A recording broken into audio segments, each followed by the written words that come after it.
साथियों, मध्य प्रदेश के दतिया जिले का एक बहुत खूबसूरत और छोटा सा गांव है फुलरा गांव। ये गांव ग्वालियर से झांसी जाने वाले हाईवे के बिल्कुल करीब बसा हुआ है और कहा जाता है कि आज भी इस गांव के रहने वाले लोग बड़ी ही सादगी भरा जीवन जीते हैं। अब हुआ ये कि 19 फरवरी 2026 को जब इस गांव के रहने वाले कुछ लोग ग्वालियर से झांसी जाने वाले इस हाईवे के पास से गुजर रहे थे, तभी उन्हें सड़क किनारे एक व्यक्ति उल्टा पड़ा हुआ दिखाई दिया। उसने हरी जैकेट पहन रखी थी और बिल्कुल भी हिल डुल नहीं रहा था। अब गांव वालों को लगा कि शायद कोई व्यक्ति नशे की हालत में बेहोश पड़ा है, इसलिए उन्होंने उसे उठाने की कोशिश की, बार बार उसे आवाज दी, लेकिन वो बिल्कुल भी हिल नहीं रहा था। लेकिन तभी उनमें से एक की नजर जब उसके गले पर गई तो उसके होश उड़ गए, क्योंकि उसके गले में चोट के निशान थे और उसे समझ में आ गया था कि ये व्यक्ति नशे की हालत में नहीं है, बल्कि अब ये इस दुनिया को अलविदा कह चुका है। उस व्यक्ति के शव को देखकर गांव वालों की हालत खराब हो गई और वहीं से उन्होंने तुरंत इसकी सूचना पुलिस को दी। अब सूचना मिलते ही कुछ ही देर में चिरूला थाने की पुलिस मौके पर पहुंची। मौके पर पहुंचने के साथ ही उन्होंने इलाके की घेराबंदी शुरू कर दी। इसके अलावा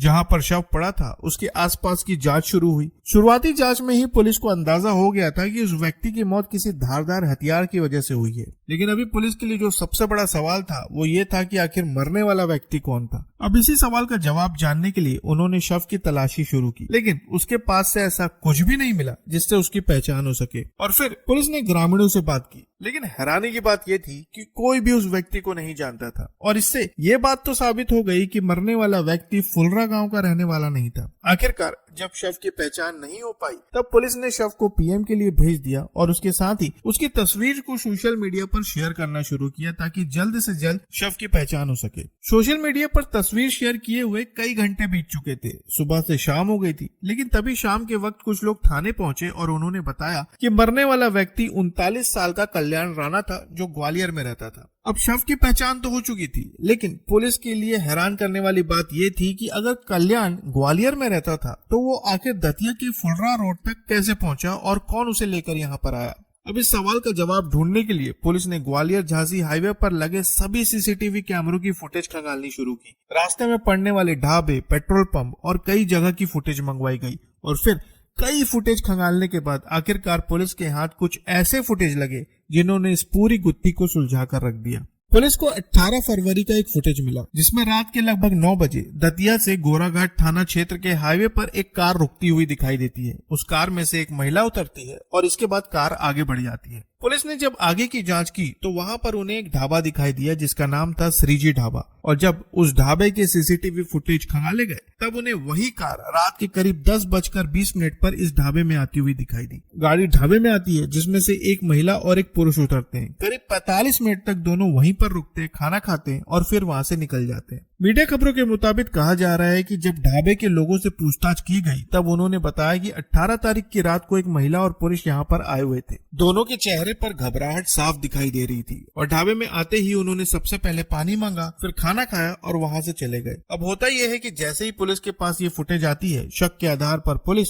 उस महिला और पुरुष को तत्काल हिरासत में लेती है और फिर शुरू होती है पूछताछ। पूछताछ के दौरान दोनों पुलिस को गुमराह करने की पूरी कोशिश करते हैं, लेकिन कुछ ही देर में उनके मुंह से एक ऐसा सच बाहर आता है जिसे सुनकर हर कोई चौंक जाता है। मीडिया खबरों के मुताबिक पूछताछ के दौरान ऐसी बातें सामने आई जिन्हें सुनने के बाद हर कोई हैरान रह गया। और ये कहानी शुरू होती है ग्वालियर से। ग्वालियर की रहने वाली 46 वर्ष की हेमलता एक सरकारी हॉस्टल की अधीक्षिका थी। कहा जा रहा है कि कई साल पहले उनकी शादी हुई थी, फिर समय के साथ उनकी 2 बेटियां हुई, सब कुछ सही चल रहा था, लेकिन फिर अचानक उनके साथ एक बहुत बड़ा हादसा हुआ। अचानक उनके पति की मृत्यु हो गई और इस हादसे के बाद वो पूरी तरह से अकेली रह गई थी। लेकिन अच्छी बात यह थी कि उनके पति एक सरकारी कर्मचारी थे और इस वजह से उनके जाने के बाद हेमलता को अनुकंपा नियुक्ति मिल गई और उनकी सरकारी नौकरी लग गई। अब वो एक सरकारी हॉस्टल में अधीक्षिका थी। इसी तरह अब हेमलता अपनी बेटियों की जिम्मेदारी निभा रही थी, नौकरी कर रही थी और अच्छे से अपना घर चला रही थी। लेकिन सब कुछ होते हुए भी उनके जीवन में अकेलापन था।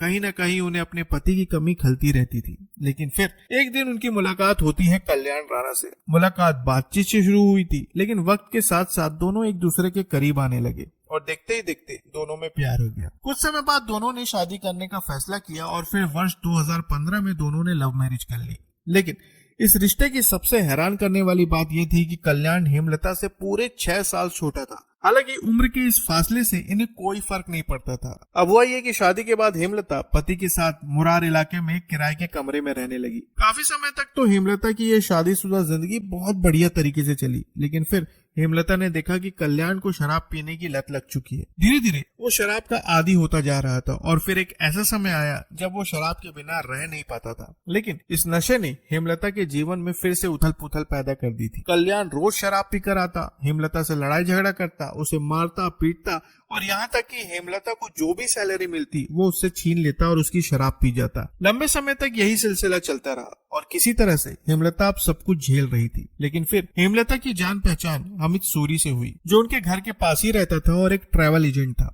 धीरे धीरे अमित हेमलता का अच्छा दोस्त बन गया और अब हेमलता उससे हर बात शेयर करती थी। लेकिन फिर जैसे जैसे वक्त बीता, हेमलता और अमित एक दूसरे से प्यार करने लगे और कुछ समय बाद दोनों एक दूसरे के बेहद नजदीक आ गए। हालांकि ये बात कल्याण को पता नहीं थी और देखा जाए तो इन दोनों के बीच अब कल्याण रुकावट बन रहा था और अब हेमलता भी कल्याण से बहुत ज्यादा परेशान हो चुकी थी। अब वह ये कि 18 फरवरी को कल्याण घर पहुंचा। उसने हेमलता से शराब पीने के लिए पैसे मांगे, लेकिन उस वक्त हेमलता के पास पैसे नहीं थे। उसने कहा कि मेरे पास पैसे नहीं है, लेकिन इस बात को सुनकर कल्याण ने हेमलता के साथ मारपीट शुरू कर दी, जिसके बाद किसी तरह से हेमलता ने अमित से 1000 रुपए उधार लिए और कल्याण को दे दिए। पैसे मिलते ही वो तुरंत शराब पीने चला गया। कुछ देर बाद हेमलता अमित के पास पहुंची और बताया कि वो फिर से पैसे ले गया। अब इस बात को सुनकर दोनों ने एक फैसला लिया कि क्यों न कल्याण को हमेशा के लिए रास्ते से हटा दिया जाए, ताकि दोनों आराम से अपना जीवन जी सके। और फिर दोनों ने प्लान बनाना शुरू कर दिया।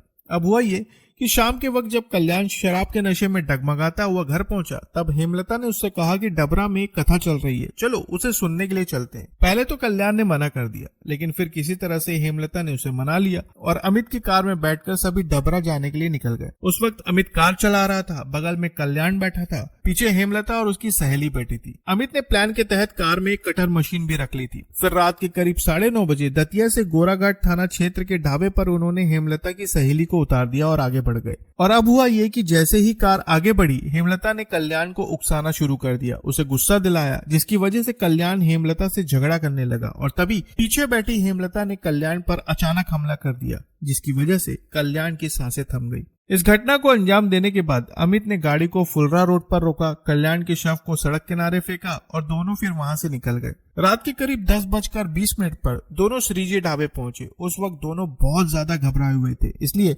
उन्होंने सबसे पहले ढाबे वाले से पानी मांगा, फिर खाना ऑर्डर किया और करीब 45 मिनट तक दोनों वहीं पर रुके। कहा जा रहा है कि इसी ढाबे का एक फुटेज था, जिसकी वजह से ये दोनों पुलिस की गिरफ्त में आ गए। इस मामले में पुलिस ने दोनों आरोपियों के खिलाफ संबंधित धाराओं के तहत मामला दर्ज कर लिया है और उन्हें न्यायिक हिरासत में भेज दिया गया है। तो साथियों, ये था मध्य प्रदेश के दतिया जिले का वो मामला जिसने हर किसी को चौंका कर रख दिया। आप इस मामले पर क्या कहना चाहेंगे कमेंट में जरूर बताएं। तो फिर मिलेंगे बिल्कुल एक नई खबर के साथ, तब तक के लिए आपका बहुत बहुत धन्यवाद।